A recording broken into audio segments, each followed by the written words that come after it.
Dzina la Atate ndi la Mwana ndi la Mzimu Woyera.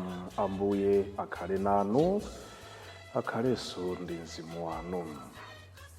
Takumananso lero pano patiyankhule na Ambuye, lero pa 5 August 2024, lomwe ndi lolemba, ndipo tili mu chaka 18 mu chaka cha ordinary cha mumpingo. Ndipo mawu athu a tsiku la lero akuchokera m'buku la Yeremiya 28 kuyambira ndime ya 1 kulekeza ndime ya 17.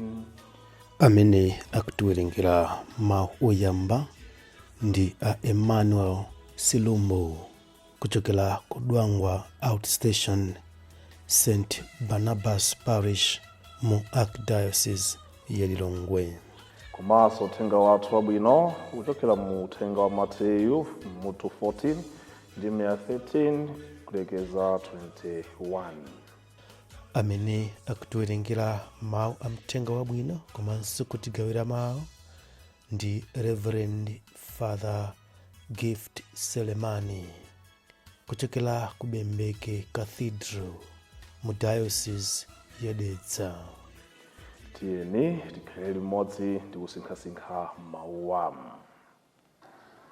Mawu oyamba. Mawu a m'buku la mprofeti Yeremiya. Chaka chomwecho mwezi wachisanu wa chaka chachinayi, Zedekiya atalowa ufumu wa ku Yuda, Hananiya mwana wa Azuri mneneri wa ku Gibiyoni adalankhula nane ku nyumba ya chauta. Ansembe ndi anthu onse ali nkumva. Iye adati, chauta wamphamvu zonse, Mulungu wa Israeli, akunena kuti, ndathyola goli la ukapolo la mfumu ya ku Babuloni. Zisanathe zaka ziwiri, ndizabwezera ziwiya zonse za ku nyumba yanga ku malo ano, zimene Nebukadinezara mfumu ya ku Babuloni adazichosa kuno kupita nazo ku Babuloni. Ndizabwezanso ku malo ano Yehoyakini mwana wa Yehoyakimu mfumu ya ku Yuda. Ndizabweza akapolo onse ochokera ku Yuda amene adatengedwa kupita ku Babuloni. Motero ndizathyola goli la ukapolo la mfumu ya ku Babuloni. Apo mneneri Yeremiya adayankha mneneri Hananiya pamaso pa ansembe ndi anthu onse amene anali nyumba ya chauta adati, inde momwemo. Chauta achitedi choncho. Chauta achitedi zimene walosazi. Pakubwezera ziwiya za ku nyumba yake ndi akapolo onse ku malo ano kuchokera ku Babuloni. Komabe ungomva zimene nditi ndikuuze iweyo ndi anthu onse. Aneneri amene adatsogola kale ankalosa za nkhondo, za njala ndi za mliri, zozagwera mayiko ambiri ndi maufumu otchuka. Koma ngati mneneri alosa za mtendere, zimene walosazo zikachitikadi, pamenepo zidzadziwika kuti chauta adamutumadi. Pamenepo mneneri Hananiya adachotsa goli m'khosi mwa mneneri Yeremiya nalithyola.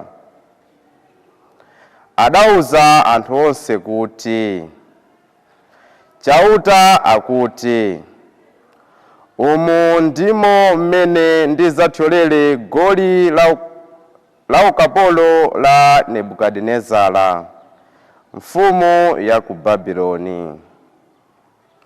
Ndidzalichotsa m'khosi mwa anthu a mitundu yonse zisanathe zaka ziwiri. Zitatero mneneri Yeremiya adachokapo.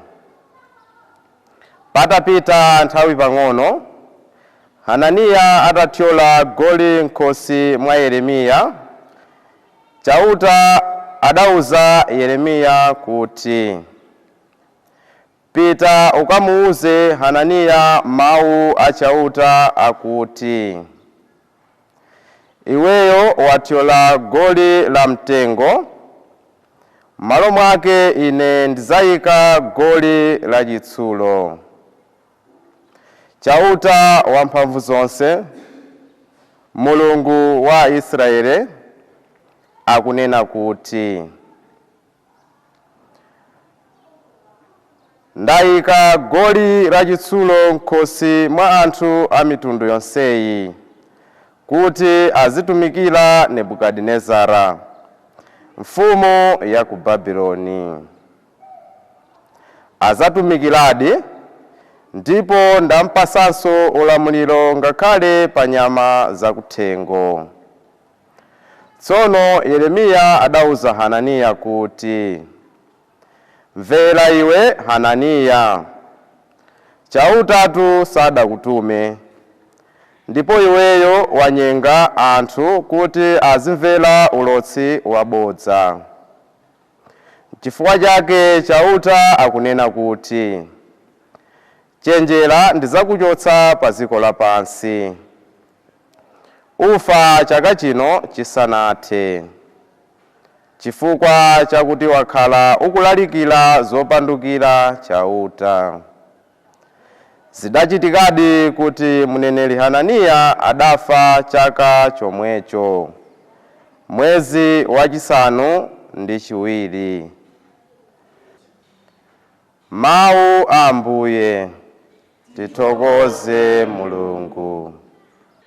Ambuye akhale nanu, akhalenso ndi mzimu wanu. Mawu mtengo woyera mungadalembera Mateyo. Ulemu kwa inu Ambuye. Pa nthawi yomweyo Yesu atazimva za imfa ya Yohane, adachokako kumeneko mchombo kuti apite kwa yekha kwa zii. Koma anthu atamva adayenda pa mtunda namlondola kuchokera ku mizinda yawo. Yesu adatuluka mchombomo, ndipo pamene adawaona anthu ambirimbiriwo adamvera chifundo, nayamba kuchiritsa amene ankadwala. Nthawi ya madzulo ophunzira ake adadzamuwuza kuti, kunotu nkuthengo, ndipo ano ndi madzulo. Awuzeni anthuwa azinyamuka apite ku midzi kuti azikagula chakudya. Yesu adawawuza kuti, palibe chifukwa choti achokere, inuyo apatseni chakudya. Iwo adati, pano tili ndi buledi msanu yekha ndi nsomba ziwiri basi. Yesu adati, bwera nazoni kuno. Atatero adalamula kuti anthu aja akhale pansi pa udzu. Tsono adatenga buledi msanu uja ndi nsomba ziwiri zija, nayang'ana kumwamba nkuthokoza Mulungu. Kenaka atanyemanyema bulediyo adazipereka kwa ophunzira ake. Ophunzira aja kukagawira anthuwo. Anthu onsewo adadya mpaka kukhuta. Pambuyo pake ophunzira aja adatola zotsala kudzaza madengu 12. Koma tsono anthu amene adadyawo analipo ngati 5,000 amuna okha, osawerengera akazi ndi ana. Mthenga wa Ambuye. Ulemu kwa inu Ambuye Yesu Khristu. Pa tsiku la lero ndi tsikuso la mtengo wapatali kwambiri, pamene kwayambirira mawu yambacho chokera mu buku la Yeremiya. Tikumana tsopano ndi aneneri awiri, Yeremiya komanso Hananiya. Ndipo aneneri onsewa akuzitcha kuti ndi aneneri a Mulungu. Koma kupita kwa nthawi zikuzindikirika kuti mmodzi mwa iwo adadziyitana yekha. Ndipo muthenga wabwino tikuonamo tsopano kuti Ambuye Mulungu akupitirizabe ntchito zabwino, kumvera chifundo anthu amene ali wovutika, ndipo anthu aja akuwachiritsa, atachiritsa anthu amene aja akuwadyetsanso kuthupi tsopano. Poyambirira ndimafuna tingolingalira kaye zimene mpikisano umene ukuchitika pakati pa Yeremiya ndi Hananiya. Onsewa akudzitcha kuti ndi aneneri, onsewa akudzitcha kuti ndi atumiki ake a Mulungu. Koma tiona kuti mawu amene Yeremiya anabweretsa udali uthenga wopita ku mtundu wonse wa Israeli. Ndipo uthenga umenewo nzachidziwikire sunali wabwino kwenikweni, chifukwa udali uthenga wowalosera ukapolo umene ali mkudza. Ndipo ndi uthenga umene anthu sakanakonda kuti aumve. Monga inu ndi ine sitimakondwera kuti munthu atiuze zoyipa za ife kapena zoyipa zimene zikubwera kutsogolo kwathu kamba kakhalidwe lathu. Sitimakondwera kumva zinthu ngati zimenezo. Tikadakonda tidzimva zabwino zokhazokha. Ndiye tikudzaona tsopano mneneri Hananiya amene kwa iye akubwera ndi uthenga ofuna kuwasangalatsa anthu, akutsutsa zonse zimene Yeremiya ali kuwauza. Ndipo kwa iye Hananiya uthenga wake unali wofuna kuwatsimikizira anthu kuti zonse wayankhula mneneri Yeremiya ndi zabodza, koma mverani kwa ine. Ndiye mpaka tikuona tsopano goli limene Yeremiya adavala poyimirira ukapolo umene uli mkudza, Hananiya kulithyola kuti zimenezo sizichitika pang'ono pomwe. Koma tiphunzira bwino lomwe kuti nkupita kwa nthawi ukapolo wodi udabweradi ndipo udachitika monga Ambuye Mulungu ayikutsimikizira m'mawu omwewo oyambaja. Koyambirira mafuna ndidzudzuleko kwa ife amene ndi atumiki, angakhalenso atsogoleri. Nthawi zambiri anthufe timakhala ndi mitima yodabwitsa kwambiri pa zinthu zodabwitsanso ndi zosiyanaso. Nthawi zambiri timakhala chinthu chodabwitsa kwambiri zedi kumamva kuti ansembe okhaokha akulimbana, ansembe okhaokha akutsutsana, ansembe okhaokha akukangana. Chimakhala chinthu chomvetsa chisoni kwambiri. Kapena kumva kuti azitsogoleri okhaokha mpingo umodzi akulimbana. Mwina pakatipa munaotha kuona mavidiyo osiyana-siyana, makanembo osiyana-siyana, anthu apindirana mashati kuguwa kumene, kutibulana, kutidzimulana. Ndi chinthu chomvetsa chisoni ku mtundu wonse wa ife anthu, komanso ku mbumba yonse ya ukhulupirira imene ife anthu timakhala tuyitumikira. Mpake timene mwadzifunsa kuti ngati ndifedi ake a Mulungu ndipo tikuntumikiradi Ambuye Mulungu, timafika bwanji ku level imeneyo yonena kuti tingathe kumalimbana tokhatokha, kapena kuyipitsirana mbiri tokhatokha, kunyozana tokhatokha ndi kudetsererana tokhatokha? Kodi cholinga chathu chimakhala chili chiyani? Adakuyitanani Ambuye Mulungu, munadzimva kuti Mulungu adakuyitanani kuti mukhale wake wa Ambuye Mulungu, mugwire ntchito yofalitsa uthenga wake wa Ambuye Mulungu. Ndipo koposaposa muthandizire anthu onse akalowe mu ufumu wa Mulungu, inunso mukalowe nawo mu ufumu wa Mulungu. Koma zoneka kuti nthawi zambiri timatembenuza chinthu chimenechi ndi kuyamba tsopano kusakasaka zinthu zozilenereza ine mwini. ndikufuna kudzilemeretsa mwini wake, ndikufuna ulemu wambiri, ulemerero wambiri. Kamba kachimenecho timamba sopano kukhulana ife tokha. Timakhala ndi timipikisano todabwitsa pakati pathu yosayenera mipikisano yake, zimene zili zinthu zolakwika kwambiri zedi pakati pathu. Adakuyitanani Ambuye Mulungu kalalikira uthenga wake wa Mulungu, ndipo uthenga wake ndi choona. Ndi zomwezo zimene tiyenera kuchita nthawi zonse. Ayankhuleni anthu, adzudzuleni anthu, muyankhule zokhazo zimene zili zoona. Chimene chili chabodza chisatuluke pakamwa pathu ayi. Ndipo nthawi zonse tisatsogoze ubwino wa ife, kuti payenera kubowa zanga ziyende, izi zindichitikira ubwino, izi zikhale pabwino mwa ine. Tichotse malingaliro ndi maganizo amene chifukwa akumaononga uthenga wa Mulungu. Posachedwa apa makampeni akuyambika. Mukhala modabwitsidwa kwa basi ndi mapemphero amene amaperekedwa pa misonkhano ngati imene ija ya ndale. Kodi cholinga chenicheni ndi chani? Chimene timakhala tikufuna ndi chani mmoyo wathu? Ndiso pano tikuziona apazi kuti Hananiya pofuna iye kudzilemeretsa mwini wake ndi kufuna kuoneka wabwino pakati pa anthu, akutsutsana ndi zimene Ambuye Mulungu ali kulankhula. Zachidziwikire tikadzayamba uzifuna ulemerero wathu mmoyo wathu ngati atumiki, tidzasemphana ndi mawu a Mulungu, tidzasemphana ndi Mulungu. Eni sitidzayankhula choona, tidzakhotetsa choonacho cholinga zitikomere ife eni. Zimene Ambuye Mulungu ali kukanitsitsa mwa ife tonse, ndipo ngati ndikhotetsa mwadaladala uthenga wake wa Ambuye Mulungu ndi kuwasokoneza anthu, chonongeko chimakhala chikutitsatira ifeyo. Mudzisamala kwambiri ndi uthenga wa Mulungu. Ngati ndiwe mtumiki, ndiwe mtsogoleri, masamala kwambiri ndi uthenga wa Mulungu. Ndi Mulungu mwini wake amene akuyankhula kwa anthu.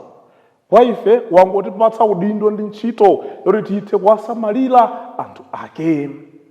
Muthenga wabwino tikuona tsopano Ambuye Mulungu amene akumva chifundo ndi anthu ake.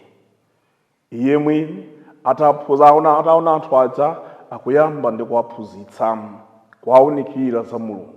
Ndipo Ambuye Mulungu ndiye chitsanzo chabwino kwa basi Ambuye athu Yesu Khristu chakuyankhula chilungamo kachimupweteka munthu. Koma at least aliyense amadziwa standi yake pamaso pa Ambuye Mulungu. Ndi wolephera, ndi wolakwa, ndi wochimwa, koma Ambuye Mulungu samabwerera mbuyo pa chinthu chimene chija. Whether chikupwetekana kachikhala chamtendere kwa ine, amachiyankhulabe Ambuye Mulungu. Nsoma zimakutiphunzitsa ife tonse tiyankhule zokhazo zimene zili zoyenera. Ndi Ambuye Mulungu akuwaphunzitsa anthu aja. Anaphunzitsa akuwasamaliranso moyo wawo wathupi pakuwadyetsa chakudya aliyense nakhuta. Ndikungolingalira mmene anthu ife timayidodomera msima, kuyifefeta msima, tichikhala ife tsopano muja timayitemera muja aliyense nadya nakhuta. Ikanakhalatu nkhani kapena chinthu chodabwitsa kwambiri zedi potengera mmene madyedwe athu alili. Koma ayi Ambuye Mulungu aliyense anamukhutitsa, aliyense anadya zinaso zitsala. Tiyamikire mpingo komanso anthu amene amadzipereka pakuthandiza kuwunikira anthu, kuwaphunzitsa kuti adziwe Mulunguyo, komanso kuwathandizanso ku moyo wawo wathupi. Ndipo timasangalala ndi Ekleziya Katolika amene mu nthawi zonse afalitsa uthenga wake wa Mulungu. Atafalitsa uthenga wa Mulungu sasira pompo ayi, abweretsanso masukulu, abweretsanso zipatala, abweretsa mathandizo osiyanasiyana nagawa chimanga ndi zina zotero, zovala ndizo kusamaliranso umoyo wathupi. Mpingo uliwonse umene udzagwira ntchito ngati zimenezi umakhala odala ndipo umapita patsogolo. Chimodzimodzi mtumiki wina aliyense kapena munthu wina aliyense amene agwira ntchito zakusamalira anthu ake a Mulungu sadzasowa kanthu maso pa iye, sadzasowa kanthu mmoyo wake. Nchimene akutipempha Ambuye Mulungu.